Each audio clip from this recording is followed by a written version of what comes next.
یہاں کچھ خاص قسم کے منافقین کا بیان ہے۔ ایک شخص تھا جس کا نام ابو عامر تھا، اس کا تعلق انصار سے تھا، مدینہ طیبہ کے رہائشیوں سے تھا۔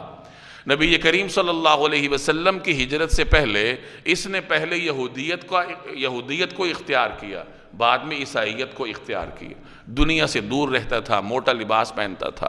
جب نبی کریم صلی اللہ علیہ وسلم تشریف لائے تو اس نے ایمان لانے سے انکار کیا، اور آپ صلی اللہ علیہ وسلم کے روبرو حاضر ہو کر اس نے گستاخانہ کلمات کہے۔ اس نے کہا کہ جن باتوں کی آپ تعلیم دیتے ہیں ان پر میں پہلے سے عمل پیرا ہوں، اور دوسری بات اس نے یہ کہی کہ ہم دونوں میں سے جو جھوٹا ہو تو اللہ تعالیٰ اسے بے کسی کی موت دے۔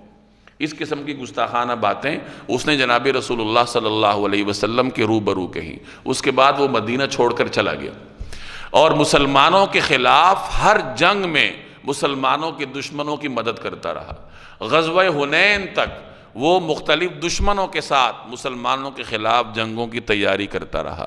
جب مکہ فتح ہو گیا، طائف بھی اللہ نے مسلمانوں کے لیے مسخر کیا، تو اب یہ شخص مایوس ہو گیا کہ اب کیا ہوگا۔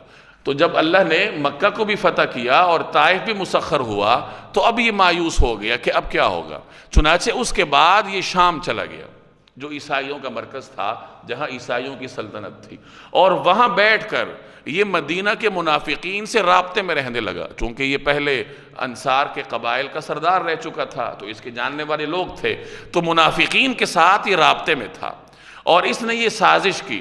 چونکہ عربوں سے تو یہ مایوس ہو چکا تھا کہ جزیرہ عرب مسلمانوں کے زیر نگیں ہو چکا تھا، اب اس کی پلاننگ یہ تھی کہ میں قیصر روم، شام کا جو بادشاہ ہے، میں اسے آمادہ کروں کہ وہ مدینہ پہ حملہ کرے، اور اس کے لیے تیاری کر رہا تھا۔ تیاری اس نے یہ کی کہ مدینہ کے بعض منافقین سے رابطہ کر کے ان کو اس بات کے لیے تیار کیا کہ دیکھو میں باہر سے حملہ آور ہوں گا شامی افواج لے کر، رومی افواج لے کر، اور تم اندر ایک مرکز بنا لو، اور اس مرکز کے ذریعے آپس میں جمع ہو کر مشورے کیا کرو، اور جس وقت میرا کوئی قاصد آئے یا میں آؤں تو اس مرکز میں بیٹھ کر مشورے ہوں گے، مسلمانوں کے خلاف ہم سازشیں تیار کریں گے۔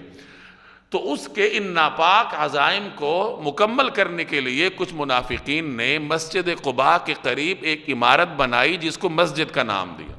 قرآن کریم اس کو مسجد زرار کہتا ہے۔ ضرر اور زرار یہ دونوں نقصان کے معنوں میں استعمال ہوتے ہیں۔ ضرر ایسے نقصان کو کہتے ہیں جس میں آدمی دوسرے کو نقصان دے اور دوسرے کے نقصان میں اپنا فائدہ ہو۔ زرار وہ نقصان ہے کہ دوسرے کو نقصان ہو اور اس میں اپنا کوئی فائدہ نہ ہو، یعنی بدنیتی کی انتہا ہو۔ تو اس مسجد کو مسجد کے نام پر یہ جو عمارت بنائی گئی، اس کو قرآن کریم نے مسجد زرار کا نام دیا۔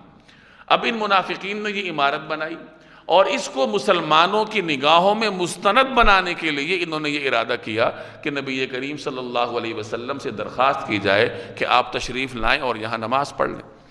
اب غزوہ تبوک کے سفر سے پہلے یہ منافق حاضر ہوئے اور انہوں نے درخواست کی کہ یا رسول اللہ، قباء میں ایک مسجد ہے، مسجد قباء، اور وہاں سب کا جانا ممکن نہیں ہے، وہ چھوٹی ہے، سب کا وہاں سمانا بھی ممکن نہیں ہے، تو ہم نے لوگوں کی ضرورت کے لیے ایک مسجد وہاں اور بنا لی ہے، اور ہماری یہ خواہش ہے کہ آپ تشریف لائیں، وہاں پر نماز کی ادائیگی فرمائیں تاکہ ہمارے لیے باعث برکت ہو۔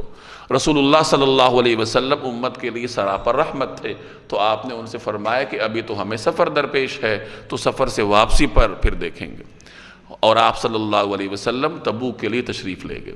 جب تبوک سے آپ واپس تشریف لا رہے تھے تو مدینہ میں داخل ہونے سے پہلے اللہ تبارک و تعالی نے ان کے عزائم سے رسول اللہ صلی اللہ علیہ وسلم کو مطلع فرمایا۔